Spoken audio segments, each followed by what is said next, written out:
I'll talk a little bit just generally about what we're seeing happening in the market. And I find it very instructive to look at Massachusetts and what's going on there in their market, because we're seeing some ripple effect. And Massachusetts is a great example because if you remember, in 2006, Massachusetts enacted legislation that looks very similar to the Affordable Care Act. They had mandated coverage. They had exchanges. So they're kind of in their next generation of implementing that. And as they've moved on, there were really two goals with their health care reform, as there were with the Affordable Care Act reform. And those two goals were to get to universal coverage, or as close as possible, and to lower the cost of health care inflation.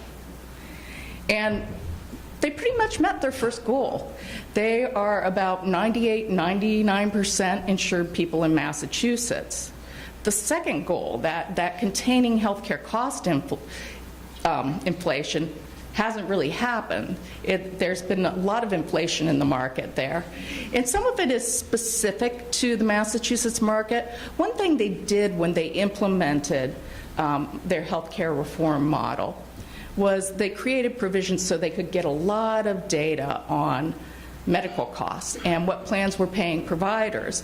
And when they looked at inflation, the Attorney General crunched all the data. One of the key issues they found were there were large provider organizations with major market share that were getting about 3 times what other provider organizations were getting. I don't see that really being a ripple we'll see across the country, so I won't talk about some of the things going on around that as much. What we are seeing in Massachusetts and across the country is a transition away from fee-for-service payment.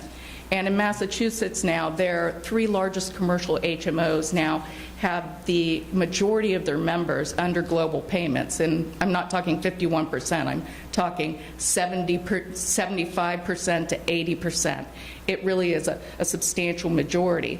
And in 2012, the state passed legislation even further pushing commercial insurers and Medicaid more in that direction, requiring them to transition to alternative payment methodologies to the maximum extent feasible. They also enacted a couple provisions to help get in that direction.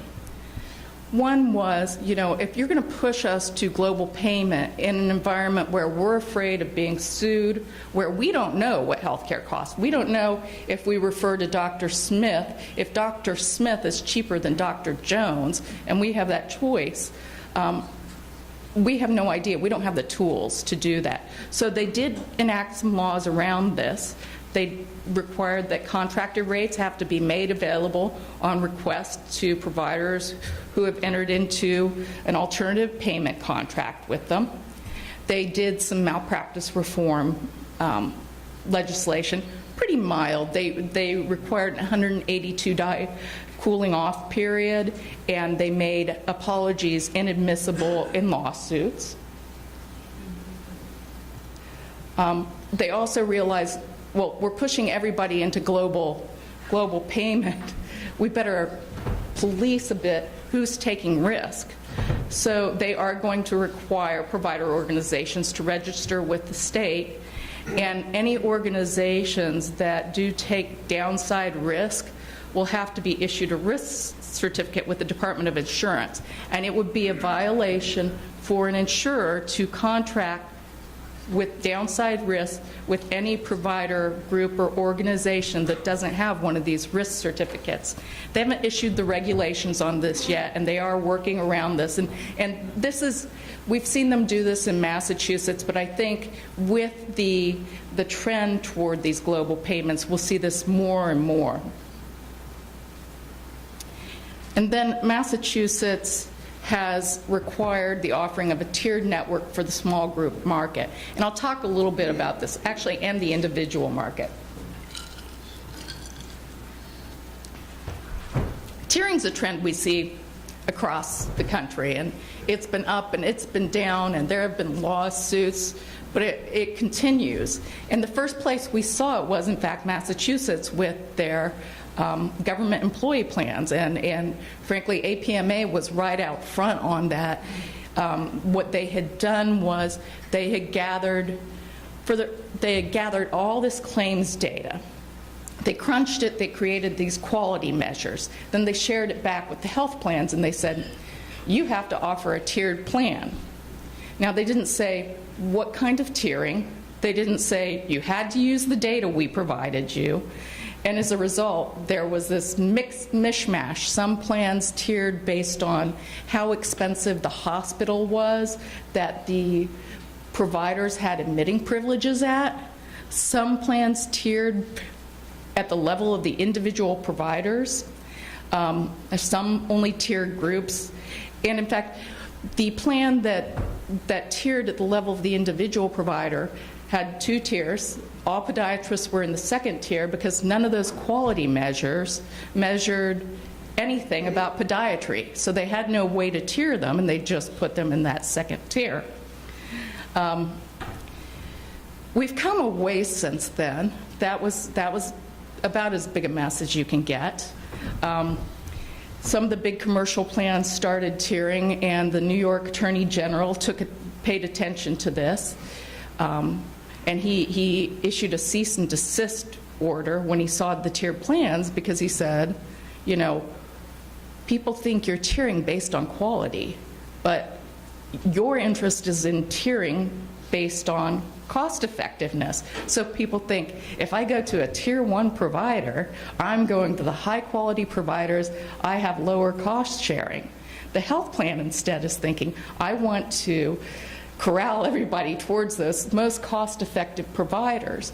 And the New York AG saw this as a conflict of interest, clearly, and is confusing to consumers. And in fact, so United Healthcare was involved, Aetna was involved, and a number of plans got these cease and desist orders, and there was a settlement. And the settlement basically said, you can't tier unless you have this oversight agency who's going to take a look at your program and your data and your profiling and just sign off on it. Your providers have to have an appeals process. It has to be transparent. You have to tell people how much of the rating is based on cost effectiveness versus quality measures, and there were a number of other provisions.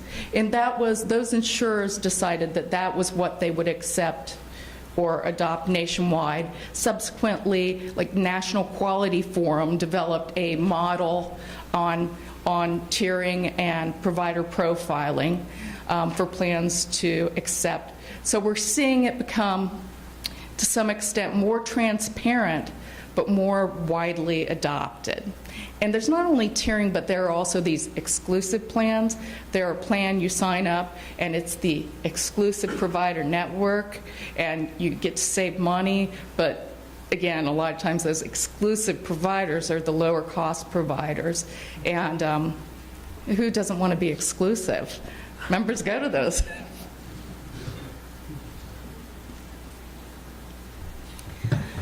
With all this global payment activity going on out there, of course, we're seeing a lot of provider consolidation. We're seeing hospitals buying practices. We're seeing big provider organizations accepting risk and to some extent becoming much more insular with regard to their referrals. Keeping it in the network is very important. And my concern, you know, when I think about podiatry is, how are podiatrists, if podiatrists aren't in these organizations, how are they going to manage? You know, this is going to ultimately affect referral streams.